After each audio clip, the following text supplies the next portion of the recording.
Hello friends, welcome back.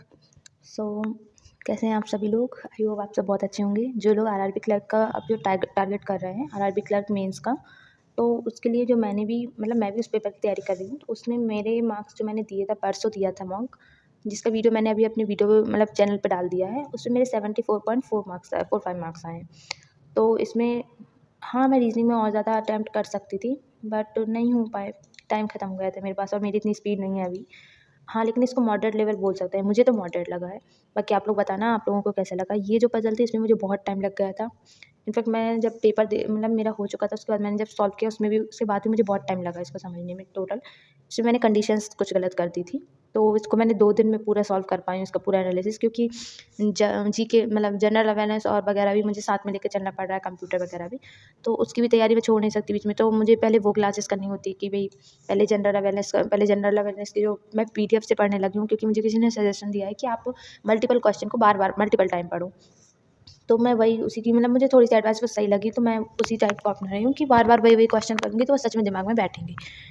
सो मैंने यही किया है कि भई अभी मैं 1 हफ़्ते बाद फिर से रिवाइज़ करूँगी, फिर 1 हफ़्ते का नया जो पढ़ूँगी, फिर उसको 1 हफ़्ते बाद फिर रिवाइज़ करूँगी। थोड़े-थोड़े नोट्स बना रही हूँ जो कि हाँ, याद होने ही चाहिए। उसका जीके का नोट्स भी बनाते जा रही हूँ। तो इसमें मुझे बहुत टाइम लग गया था। उसके बाद फिर ये वाला तो मेरा गलत हो गया था, सिलॉक्स्म का।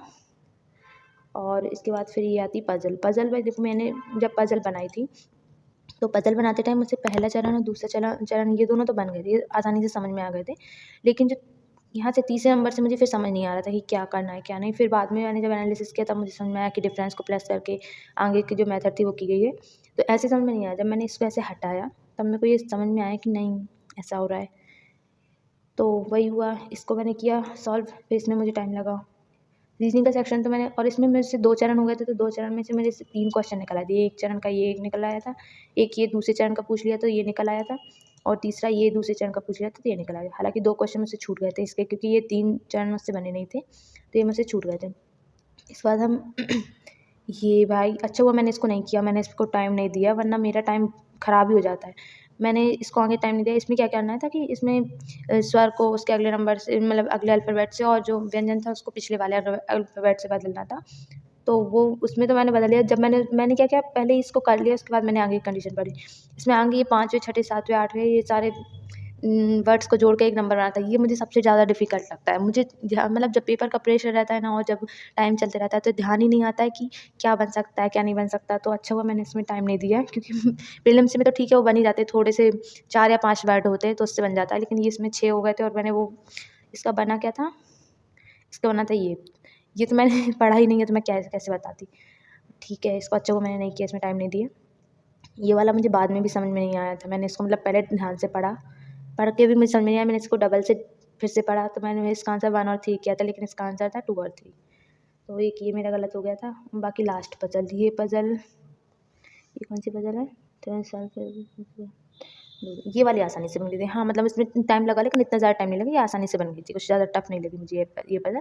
इसमें एक सीट में 2 बैठे थे, ये आसानी से हो गया था। ये नंबर तो आसानी से लीटर निकल आए थे कि किसमें कितना लीटर पानी है। तो बस ये नंबर ये रखने थे, अल्फ़ाबेट रखने थे, तो वो भी आसानी से हो गए, जिसमें टाइम नहीं लगा। तो रीज़निंग का सेक्शन मेरा कंप्लीट हो गया। कंप्यूटर तो मैं जब पेपर देती हूँ उसके तुरंत बाद ही कर लेती हूँ, ताकि जो मैंने टिक लगाया वो तुरंत के तुरंत मेरा सही हो जाए, मेरे माइंड में बात बैठ जाए। इसलिए मैं तुरंत जो मेरा गलत होता है वो सारे मैं कर लेती हूँ। और फिर मैंने जब पेपर का एनालिसिस किया, तो मैंने इसको फिर से पढ़ा, ताकि मेरे दिमाग में थोड़ा-सा बैठ जाए। जनरल अवेयरनेस तो मैंने पढ़ी नहीं थी, ये तो मैंने सारे तुक्के ही लगाए थे। बाकी हाँ, मैंने इनको फिर से रिपीट से पढ़ लिया है सारे, यहाँ तक के 40 के 40 मैंने पढ़ लिए। हिंदी, भाई स्मार्ट कीड़ा की हिंदी इतनी मुझे टफ लगती ना, लेकिन अच्छा इसी से प्रैक्टिस करनी सही रहती, क्योंकि स्मार्ट कीड़ा की हिंदी है ना, बिल्कुल पेपर लेवल ही आई थी। आरआरबी पीओ में जो हिंदी आई थी ना, मैं उसको बोल सकती हूँ कि स्मार्ट कीड़ा के लेवल की थी वो। क्योंकि मैंने टेक्स्ट बुक से तैयारी करके गई थी, उसमें इतना ज़्यादा वो नहीं पूछते कि क्या हाँ, ब्लैंक भी दिए थे, तो उस टाइप के नहीं आते जैसे टेक्स्ट बुक में बताते हैं, उस टाइप के ब्लैंक्स नहीं आए थे। इसमें जो दिया है ना, बिल्कुल सेम वैसे ही आए थे। ऐसे ये 3-3 के अल्फ़ाबेट में आए थे। अ, और हाँ, ब्लैंक में भी बहुत ज़्यादा क्लोज़ टच भी बहुत ज़्यादा वो था, मुझसे तो नहीं बना था। मैंने तो 29 ही मुश्किल से किए थे, और उसमें से मेरी बहुत गलत होंगे, 8-9 तो मेरे गलत होंगे ही उसमें। यहाँ तक कि रीडिंग कॉम्प्रिहेंशन में मैं मुश्किल से आंसर ढूँढ पाई थी, तो मुझे समझ ही नहीं आ रहा था, इतनी टफ हिंदी लग रही थी मुझे वो। तो हिंदी भी मेरी इसमें भी आप देख सकते हो कितने सारे मेरे गलत हुए हैं। तो हिंदी का भी मैंने एनालिसिस कर लिया है। और इसके बाद हम आते हैं क्वांट पे। क्वांट मेरा सबसे वीक सब्जेक्ट बन रहा है अभी के टाइम पे। हालाँकि इसमें एक गलत है, लेकिन मेरे अटेम्प्ट उतने नहीं हो रहे हैं, 11, 12, 1 ऐसा नहीं होना चाहिए, क्योंकि देखो पीओ में इतना होता तो ठीक है, चल भी जाता है, लेकिन क्लर्क में तो इसमें ज़्यादा अटेम्प्ट करना पड़ेगा। लगभग हमारे स्टेट की कट ऑफ 120 पे गई है मेंस की, आरआरबी क्लर्क की। तो इसमें भी आरआरबी क्लर्क में इतना तो बनता ही कि कम से कम इसमें हम 10 से 20 या 20 से 25 क्वेश्चन अटेम्प्ट कर पाएँ। तो मेरे तो अभी उसके 50% ही क्वेश्चन हो रहे हैं अटेम्प्ट। बाकी आप लोगों को कितना अटेम्प्ट कर पा रहे हो मैथ्स के सेक्शन में, मुझे बताना ज़रूर कि आपके कितने अटेम्प्ट हुए। रीजनिंग में हालाँकि मेरे अच्छे अटेम्प्ट हो गए थे, 26 और 27 अटेम्प्ट हो गए मेरे, जिसमें से एक गलत था। लेकिन जो कॉन्ट है उसमें मेरे 13 ही अटेम्प्ट हो पाए थे, तो ये बहुत ही ज़्यादा मतलब हाँ, नहीं हो पाया। अब इसमें मैंने ये जो पज़ल देखी, ये मुझे अभी भी समझ में नहीं आई थी। मैंने बनाया था, ईज़ी तो लग रही थी, लेकिन मुझे अभी भी समझ में नहीं आई। देखने में ईज़ी लगी, मुझे इससे बनी नहीं ये पज़ल। फिर मैंने इसको इसके फॉर्म मतलब इससे सॉल्यूशन से समझा, तो फिर मुझे समझ आ गई ये। तो ये मैंने की। इसके बाद ये वाला प्रोबेबिलिटी वाला मैंने चैप्टर किया ही नहीं है, ये वाला मैंने छोड़ के रखा है कि भाई मैंने ये प्रीलिम्स में भी नहीं किया था और ये मैंने मेंस में भी नहीं किया। मैंने इसको मतलब एक बार चैप्टर इसको पढ़ा था, मुझे समझ नहीं आया, तो मैंने इसको क्लोज़ ही किया। मैंने कहा एक ही क्वेश्चन आता है, तो नहीं किया मैंने इसको। ये वाला क्वेश्चन मुझसे बन गया था फिर बाद में करने पे। ये ईज़ी था, बहुत ईज़ी था भाई। इसको अगर मैं करती ना, तो मतलब मेरा 30 से 45 सेकंड में ये क्वेश्चन हो जाता। बहुत ईज़ी क्वेश्चन था ये। इसके बाद ये वाला भी, ये वाला नहीं बना, ये मैंने मुझसे नहीं बना, ये मैंने टिक करके रख लिया। ये मैं सर से पूछूँगी, ये मुझे इसके सॉल्यूशन से भी मतलब मैं समझ नहीं पा रही हूँ, तो मैंने अब सर से पूछूँगी मैं इसका सॉल्यूशन। तो इसके बाद ये वाले तो बन गए थे क्वेश्चन। फिर 173 ये वाली मुझे समझ में नहीं आई थी। इसका आंसर है, ये है 3 का स्क्वायर प्लस 1, फिर हो जाएगा 5 का स्क्वायर प्लस 1, फिर हो जाएगा ये 8 का स्क्वायर प्लस 1 होना था। तो ये इसकी सॉल्यूशन था, जो कि मुझे उस टाइम पे समझ में नहीं आया था, बाद में उससे बन गया था। तो एक ही हो गया। बाकी नंबर सीरीज़ तो हमसे इतनी मतलब 5 आई थी, जो मैंने कर ली थी। इसके बाद ये डाटा इंटरप्रिटेशन, ये भी मुझसे नहीं बना था। मैंने बाद में भी अभी कोशिश की, मुझसे नहीं बन रहा है ये। पता नहीं क्यों, मतलब मुझसे डीआई बन ही नहीं रही है। क्या करूँ मैं? मुझे प्रैक्टिस ही कर सकती हूँ, अभी इसको करती हूँ मैं सॉल्व। अगर बनता है तो ठीक, नहीं तो फिर कोचिंग में जाके पूछना पड़ेगा। तो एक्चुअली वो सर भी मतलब एसएससी की तैयारी कराते हैं, पता नहीं वो करवा पा रहे हैं। हाँ, करवा देंगे, ठीक है, उन्हीं से पूछूँगी। अगर नहीं आएगा उनसे समझ, तो फिर मैं ऑनलाइन क्लासेस लूँगी फिर डीआई वगैरह की। हो सकता है ये नहीं बना तो अगला बनेगा, ऐसा करके। फिर ये डीआई छोड़ के ये वाला, हाँ, ये वाला मुझसे बन गया था, मतलब बाद में बन गया था, मैंने बाद में किया था इसको सॉल्व। तो ये भी बन गया था, ये भी बन गया था और ये भी बन गया था। ये तो मैंने पहले कर लिया था। ये वाले भी मैंने कर लिए थे, आसानी से हो गया था, ये ईज़ी थे मतलब। हाँ, मतलब मैंने ही मतलब उसमें गलती कर दी थी, बाकी ये इतना टाइम टेकिंग नहीं था। 1 मिनट या 25 सेकंड, 10 सेकंड, 20 सेकंड ऐसे में बन जाता है ये। तो ये आसानी से कर पा रहे थे हम लोग। सो ओवरऑल मैंने इतनी अटेम्प्ट किए, ये मैंने पहले कर दी थी। इसमें क्वाड्रेटिक से 4, 5, हाँ 2 आई थी शायद, 2, 3 आई थी क्वाड्रेटिक।